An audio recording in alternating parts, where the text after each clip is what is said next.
సాయి పల్లవికి మంచి క్రేజ్ వచ్చింది. ఆ సినిమా విడుదలైనప్పటి నుండి కుర్రాళ్ళంతా సాయి పల్లవి ఫీవర్లోనే ఉండిపోయారు. చివరికి భానుమతి చెప్పు అని ఆ సినిమాలో సాయి పల్లవి తొడుక్కున్న చెప్పుని ఫేస్బుక్లో పోస్ట్ చేస్తున్నారంటే ఆమె యూత్ని ఏ స్థాయిలో ఫిదా చేస్తుందో అర్థమవుతుంది. అయితే ఈ అమ్మడికి కమర్షియల్ హీరోయిన్గా రాణించగలిగే సత్తా ఉందా అనే ప్రశ్న వినిపిస్తుంది.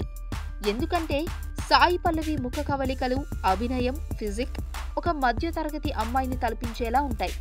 కానీ ప్రస్తుతం ఉన్న హీరోయిన్స్ అందుకు భిన్నంగా ఆధునిక భావాలున్న అమ్మాయిలులా కనిపిస్తున్నారు. మరి సాయి పల్లవి అలాంటి పాత్రలు చేసి మెప్పించగలదా అనే ప్రశ్నకి సాయి పల్లవి సరైన సమాధానం ఇస్తుందనే అంతా నమ్ముతున్నారు. మరి ఈ భామ వారి నమ్మకాన్ని నిజం చేస్తుందో లేదో చూడాలి.